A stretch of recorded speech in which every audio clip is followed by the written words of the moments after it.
ಪುರಸಭೆಯಿಂದ ನಗರಸಭೆಯಾಗಿ ಮೇಲ್ದರ್ಜೆಗೆ ಹೊಂದಿದ ಹಿನ್ನೆಲೆ ಅಧಿಕಾರಿಗಳಿಂದ ಶಾಸಕ ಅಶೋಕ್ ಪಟ್ಟಣ್ ಅವರಿಗೆ ಸನ್ಮಾನ. ಬೆಳಗಾವಿ ಜಿಲ್ಲೆಯ ರಾಮದುರ್ಗ ಪುರಸಭೆಯನ್ನು ನಗರಸಭೆಯಾಗಿ ಮೇಲ್ದರ್ಜೆಗೇರಿಸಲು ಮುಖ್ಯಮಂತ್ರಿ ಸಿದ್ದರಾಮಯ್ಯ ಅವರ ಅಧ್ಯಕ್ಷತೆಯಲ್ಲಿ ನಡೆದ ಸಚಿವ ಸಂಪುಟ ಸಭೆಯಲ್ಲಿ ತೀರ್ಮಾನಿಸಲಾಗಿದೆ. ವಿಧಾನಸಭೆಯ ಮುಖ್ಯ ಸಚೇತಕ ರಾಮದುರ್ಗ ಶಾಸಕ ಅಶೋಕ್ ಪಟ್ಟಣ್ ಅವರ ವಿಶೇಷ ಪ್ರಯತ್ನದಿಂದ ರಾಮದುರ್ಗ ಪುರಸಭೆ ನಗರಸಭೆಯಾಗಿ ಮೇಲ್ದರ್ಜೆ ಮಾಡುವಲ್ಲಿ ಯಶಸ್ವಿಯಾಗಿದ್ದಾರೆ. ರಾಮದುರ್ಗ ಪುರಸಭೆಯಿಂದ ನಗರಸಭೆಯಾಗಿ ಮೇಲ್ದರ್ಜೆಗೆ ಹೊಂದಿದ ಹಿನ್ನೆಲೆ ಪುರಸಭೆ ಅಧಿಕಾರಿಗಳಿಂದ ಹಾಗೂ ಬೀದಿ ಬದಿ ವ್ಯಾಪಾರಸ್ಥರಿಂದ ಶಾಸಕ ಅಶೋಕ್ ಪಟ್ಟಣ್ ಅವರಿಗೆ ಸನ್ಮಾನ ಮಾಡಲಾಯಿತು.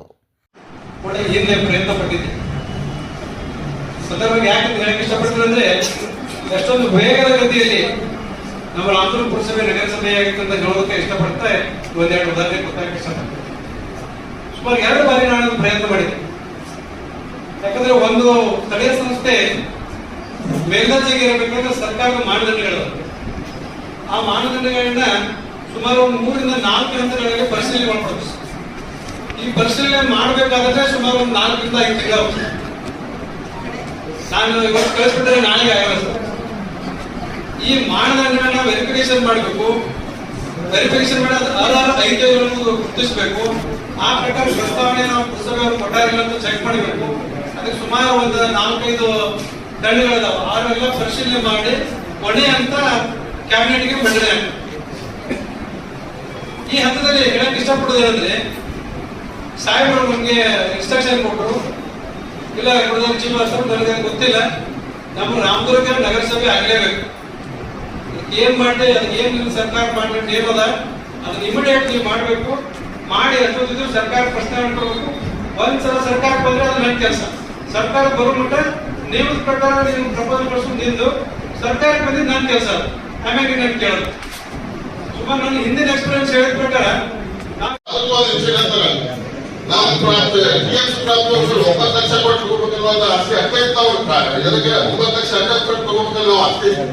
ಅದನ್ನ ಇಮಿಡಿಯೇಟ್ ಆಗಿ ಜೋರ ಸೋದಾಗ ಒಂದು ಇಮಿಡಿಯೇಟ್ ಕಮಿಟಿ ಮಾಡ್ಕೊಂಡು ಅದನ್ನ ಇಮಿಡಿಯೇಟ್ ಆಗಿ 15 ಯಾಕಂದ್ರೆ ನಾವು ಎಲ್ಲಿ ಜೀವ ತಗೊಂಡ್ಬಂದ್ವಿ ಅಂತ ಮೊಗಾಗ ಜೀವ ತಗೊಂಡ್ವಿ.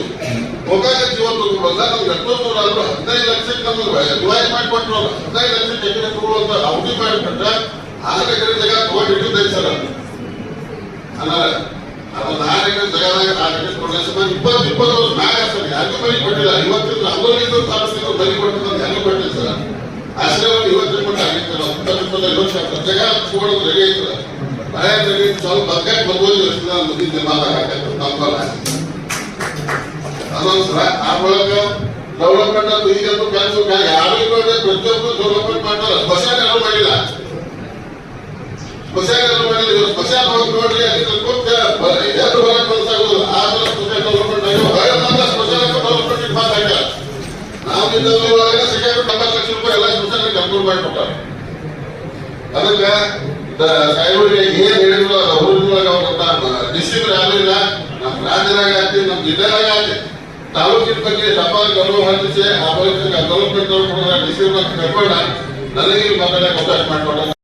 ನಗರಸಭೆ ಮಾಡಿ ಮೇಲ್ದರ್ಜೆಗೆ ಮುಖಾಂತರ ರಾಮದುರ್ಗ ಒಂದು ಬಯಲಿಗೆ ಸ್ಥಾಪನೆ ಆಗಿದೆ.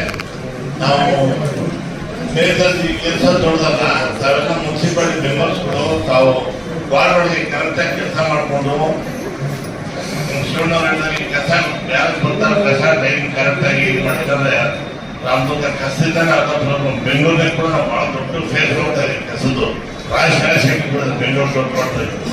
ಇಲ್ಲಿ ಇವಾಗಿಂದ ರೆಡಿ ಮಾಡಿಕೊಂಡ್ರೆ ಒಂದು ಎಷ್ಟೇ ಬೆಳೆದ್ರು ಕೂಡ ಕರೆಕ್ಟಾಗಿ ಟೈಮ್ ಸರಿಯಾಗಿ ನಾನು ನಮ್ಮನೇಲಿ ನೋಡ್ತೀನಿ. ಗಾಡಿ ಹೊಡ್ಕೊಂಡ್ಬರ್ತಾರೆ, ರೆಕಾರ್ಡ್ ಹಾಕೊಂಡ್ಬರ್ತಾರೆ. ಬಂದ್ಬಿಟ್ಟು ನಾವೆಲ್ಲ ಕಸ ಹಾಕ್ಲಿಕ್ಕೆ ಅದು ನೋಡ್ಕೋಬೇಕು. ಆಮೇಲೆ ಎಲ್ಲ ಗಟಾರದೇ ಆಗಲಿ ಯಾವುದೇ ಆಗಲಿ ನಮ್ಮ ಮುನ್ಸಿಪಾಲಿಟಿ ಮೆಂಬರ್ಸು ಅಧಿಕಾರಿಗಳ ಜೊತೆ ಸರಿಯಾಗಿ ಬಾಂಧವ್ಯ ಇಟ್ಕೊಂಡು ಕರೆಕ್ಟಾಗಿ ಕೆಲಸ ಮಾಡಿಕೊಂಡ್ರೆ ನಮ್ಮ ರಾಮದುರ್ಗ ಮುಂದೆ ಹೋಗ್ತದೆ ಅಂತ ಹೇಳಿ ನಾನು ನೆನೆಸ್ಕೊಳ್ತಾ ಇದ್ದೀನಿ.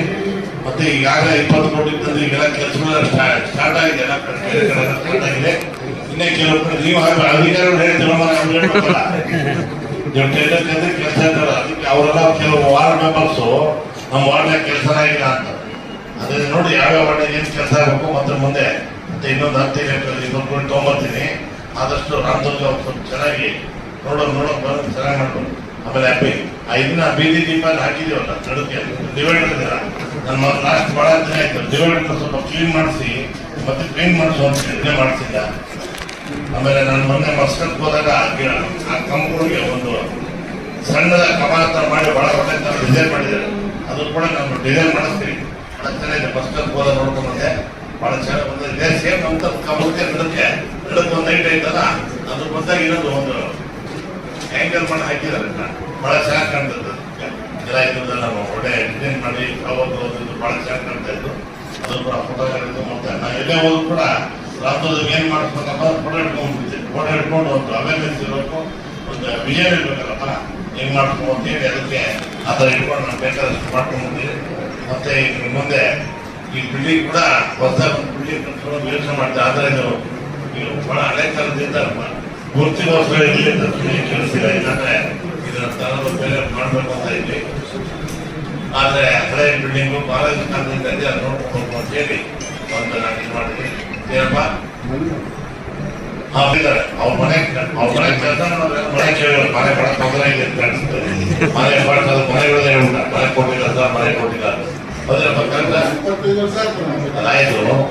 ಅದ್ರ ಮನೆಗಳು ಹೆಂಗ್ ಜಾಗ ತಗೊಂಡಿದ್ವಿ, ಜಾಗ ನೋಡಿ, ಜಾಗ ತಗೊಂಡಿದ್ವಿ. ನಾವು ಏನೋ ಜಾಗ ಕೊಡ್ತೀವಿ ಅಂದ್ರೆ ಇರೋರೆಲ್ಲ ಬಂದ್ಬಿಡ್ತಾರೆ, ಇರೋ ಮನೆಯವರೇ ಬಂದ್ಬಿಡ್ತಾರೆ. ಏನಾಗ್ತದೆ ನಮಗೆ, ನಾನು ಬಹಳಷ್ಟು ಕೇಳ್ಬಿಡ್ತಾರೆ, ಮನೆಯವ್ರಿಗೆ ಮನೆ ಕೊಡೋಂಗಿಲ್ಲ. ನಾವು ಪೊಲೀಸ್ ರಿಪೋರ್ಟ್ ತಪ್ಪಿಸ್ತಾ ಇದ್ವಿ.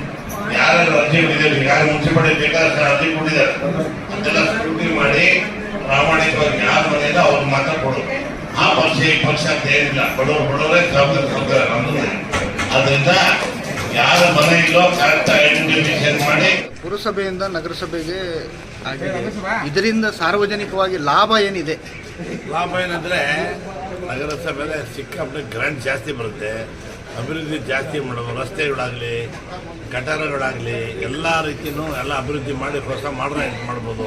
ಅದರಿಂದ ಹಣಕಾಸು ಜಾಸ್ತಿ ಬರುತ್ತೆ. ಮತ್ತು ಸ್ಟಾಫ್ ಕೂಡ ಡಬಲ್ ಆಗ್ತದೆ. ಸುಮಾರು ಒಂದು 50-60 ಜನ ಮೇಲೆ ಸ್ಟಾಫ್ ಬರ್ತಾರೆ. ವರ್ಕರ್ಸ್ ಎಲ್ಲ ಅಧಿಕಾರಿಗಳು ಉದ್ದನೂ ಜಾಸ್ತಿ ಆಗ್ತದೆ, ಅಭಿವೃದ್ಧಿನೂ ಜಾಸ್ತಿ ಆಗುತ್ತೆ ಅಂತ ಹೇಳಿ ನಾವು ನಗರಸಭೆ ಮಾಡ್ತೀವಿ. ಸಾರ್ವಜನಿಕವಾಗಿ ಗೈಡ್ಲೈನ್ಸ್ ಇದೆ, 40,000 ಮೇಲೆ 50,000 ಮೇಲೆ ಇದ್ರೆ ನಗರಸಭೆ ಮಾಡ್ಕೊತಿದೆ. ಹೋದ ವರ್ಷ ಅಷ್ಟಾಗಿರಲಿಲ್ಲ. ಇವೆಲ್ಲ ಕ್ಯಾಲ್ಕುಲೇಟ್ ಮಾಡಿದ್ರೆ ಇನ್ನೂ ಒಂದು 1,000-2,000 ಜಾಸ್ತಿನೇ ಆಗಿದೆ. ಆ ರೀತಿ ನಾವು ನೋಡಿಕೊಂಡು ಗೌರ್ಮೆಂಟ್ಗೆ ಹೇಳಿ ನಾನು ನಗರಸಭೆ ಮಾಡ್ತೀನಿ. ಸಾರ್ವಜನಿಕವಾಗಿ ಹೊರೆ ಬೀಳಲ್ಲ ಸರ್? ಹೊರೆ ಬೀಳಲ್ಲ, ಸಾರ್ವಜನಿಕ ಹೊರೆ ಬೀಳಲ್ಲ. ಎಲ್ಲ ಸರ್ಕಾರದವರು ಎಲ್ಲ ಪುರಸಭೆಗೆ ನಗರಸಭೆಗೆ ಏನೇನು ರೊಕ್ಕ ಕೊಡ್ತಾರೋ, ಪುರಸಭೆಗೆ ಒಂದು 10 ಲಕ್ಷ ಕೊಟ್ಟರೆ ನಗರಸಭೆಗೆ 25 ಲಕ್ಷ ಕೊಡ್ತಾರೆ. ಆ ಥರ ಜಾಸ್ತಿ ದುಡ್ಡು ಬರುತ್ತೆ. ಹಾಗಾಗಿ ಅದು ಅಭಿವೃದ್ಧಿ ಜಾಸ್ತಿ ಚೆನ್ನಾಗಿ ಕೆಲಸ ಮಾಡೋದು ಅಂತ ಆ ದೃಷ್ಟಿನೇ ಮಾಡ್ತೀವಿ.